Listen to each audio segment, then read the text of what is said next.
This video is a continuation of a previous video on number system, that is types of numbers. So in this we'll discuss in detail about prime numbers, including some important properties of it. We'll also briefly mention a little bit about V-BODMAS. We had seen earlier that natural numbers were classified as even numbers and odd numbers. In this video, we will see that we can classify natural numbers as prime numbers, composite numbers, and the first natural number, that is 1. Other than that, so 2 onwards, numbers are either prime numbers or composite numbers. So I guess we all know that prime numbers are numbers like 2, 3, 5, 7, etc. Composite numbers are like 4, 8, 10, 12, and so on. But what are prime numbers? What are composite numbers? So prime numbers are numbers which are divisible by 1 and itself only and no other number. In other words, prime numbers are numbers which have exactly 2 distinct factors. Examples are 2, 3, 5, 7, 11, 13, and so on.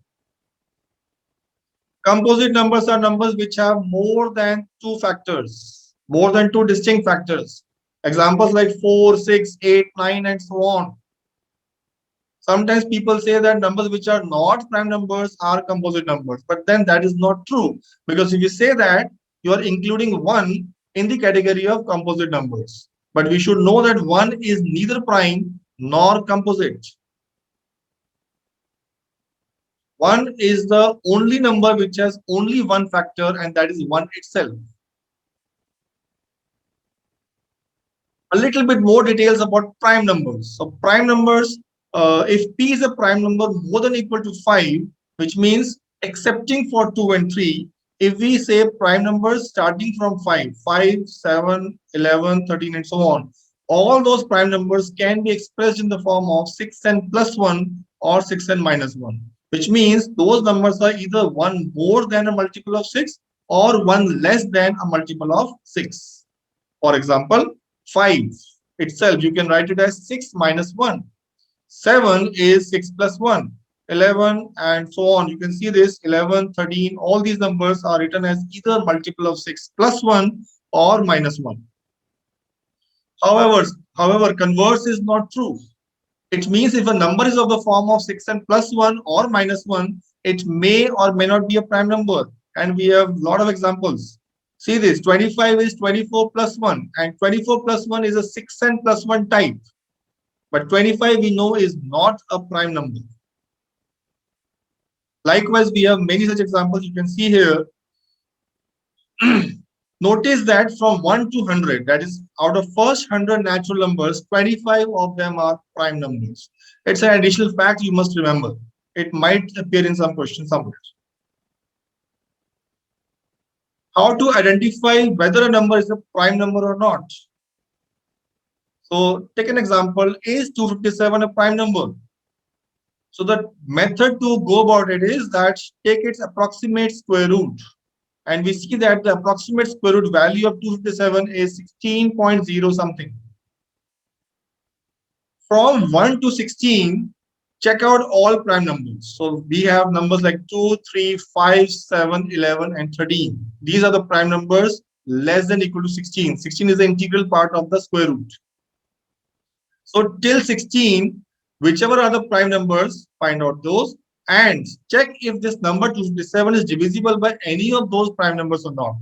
If 257 is found to be divisible by any of those prime numbers, then 257 would not be a prime number. But if it is not divisible by any of the prime numbers, then 257 will be a prime number. But we realize that 257 is not divisible by any prime number from 1 to 16, so it is a prime number. We have some basic rule of BODMAS, or rather we should say V-BODMAS. And maybe you are wondering what is V here. We have all studied BODMAS in our school days. What is V? Let us see. So V stands for vinculum.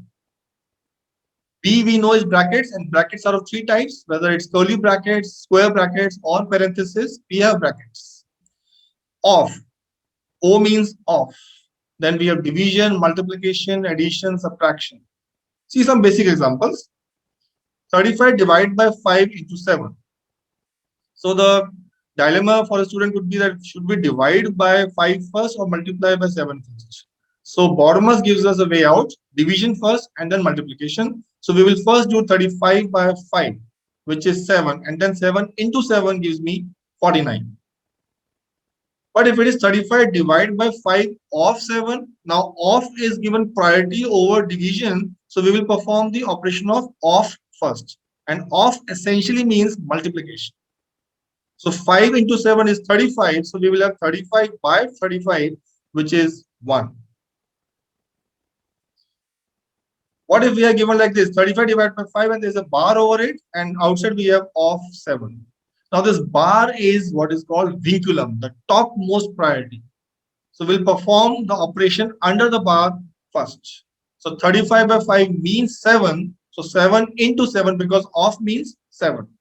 So we will get 49. Instead of bar, if we were to have brackets, it serves the same purpose. So we can say vinculum serves same purpose as brackets, but still we should know what vinculum is all about. So we have repeated the question with the brackets around it instead of the bar. We will get the same answer, 49. Let's try a slightly challenging question on BODMAS, this one. Most of the students, when they solve this question, they don't get it right the first time. So I suggest you try this question yourself. See if you get the right answer the first time. The challenge is to get it right the first time. After repeated iterations, you may get the right answer, but the first time you should get it right. So let's try it yourself and then see the solution. Okay. So if we see the solution now, we will go step by step. First, we will do vinculum, because we can see 3 minus 2. Over that, we have vinculum. So 2 minus 3 of 4 written as it is, plus 4 divided by. Now 3 minus 2 bar is what? 3 minus 2 is 1. So we write 1. Remaining things we write as it is. So into 4 plus, etc., etc. Everything is written as it is. Now what? After V, we should see B, bracket, but there is no bracket over here, so we will skip that part. Next was of. So wherever you see of, convert that to the simpler term. So we have 3 of 4, which is written as 3 into 4, that is 12. Whereas we see of. So rest of the terms in between are written as it is. So 4 divided by 1 into and so on.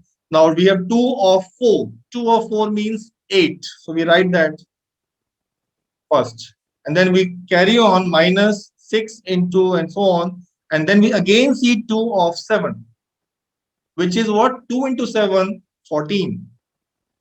So this is next step.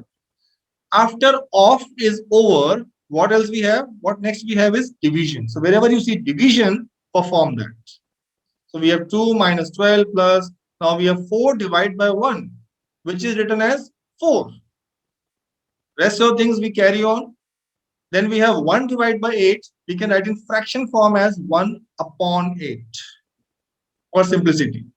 Then we have minus 6 into, then 4 divided by 14 is 4 by 14 in the fraction format, right? After this, I think it is now very easy for all of you. So we have usual things, 2 minus 12 plus what? 16. Then same terms carried on. Now, after simplification of the last part, we get 12 by 7. And then rest is normal calculation, which I will not elaborate upon. Finally, we get 247 upon 56. So did you get this answer right the first time? If yes, please write in the comment box. Let us now turn our attention to application-based problems. Our first problem is this. For a prime number p more than 3, the highest number that always divides p square minus 1 is which of the options? Now, first of all, realize that since p is a prime number more than 3, it will start from 5. So numbers like 5, 7, 11 and so on.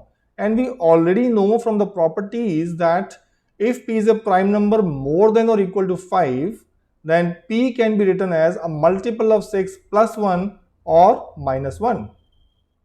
And so p square is 6n plus minus 1 whole square. We get this. And then if you subtract 1, I will get finally 36n square plus minus 12n. from which I can take 12 and common, and I will get this. At this stage, I'll apply some logic. We have understood that p square minus 1 is a multiple of 12 because 12 into something is given there. So it is definitely divisible by 12. But amongst the options I see B, C, and D options, which are all multiples of 12. So which amongst these is the required answer? Cases. First case, now the n could be even, could be odd, we don't know. So if n is even, then what happens? This becomes 12 into even numbers. And so it becomes divisible by 24. Because even number, we know that even number may be a multiple of 4 or not, we don't know. But it being an even number means it's definitely divisible by 2. So 12 into a multiple of 2 means that will be divisible by 24. If n is odd, then what happens? This will be 12 into odd into even numbers. How do we know even number? Because the 3n plus minus 1, the bracketed term, is odd plus odd or odd minus odd. So this is an even number for sure. And therefore it is again divisible by 24. So we have seen that whether n is even or odd, that p square minus 1 is always divisible by 24. But see, is that the largest number? We know it is always divisible by 24, but is that the largest number? Because the question is highest number. How do we verify that 24 is the highest required number? So we take the smallest value of p. So if p is 5, the value of p square minus 1 is 24. So 24 cannot be divisible by a number more than 24. So the largest number therefore is 24. I hope you have got this. So p square minus 1 is always divisible by the highest number 24. So D option is the right answer. Let's try it alternatively by a different method, which is more logical method. So p square minus 1 I can factorize as p minus 1 into p plus 1. And we know that p is a prime number more than 3. So definitely if it is a prime number more than 3, so p must be an odd number. If it's an odd number, then that means p minus 1 is an even number, and likewise p plus 1 is also even number. So both these are even numbers. Rather, they are consecutive even numbers. You see that? They are consecutive even numbers. So in that case, one of them is a multiple of 2, other is a multiple of 4. And so their product is a multiple of 8. Also, if we see three numbers, p minus 1, p plus 1, they are consecutive natural numbers. So one of them must be divisible by 3, or they must be a multiple of 3, one of them.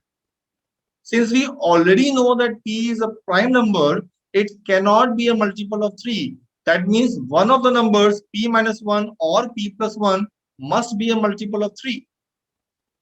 And if that is the case, the entire product is divisible by not only 8, but also by 3. And therefore, p square minus 1 is divisible by 24. Got it? Thank you for watching this video. In case you have any queries regarding this video, you can always approach me on the mentioned email ID. Alternatively, you can also send the comments in the comment box.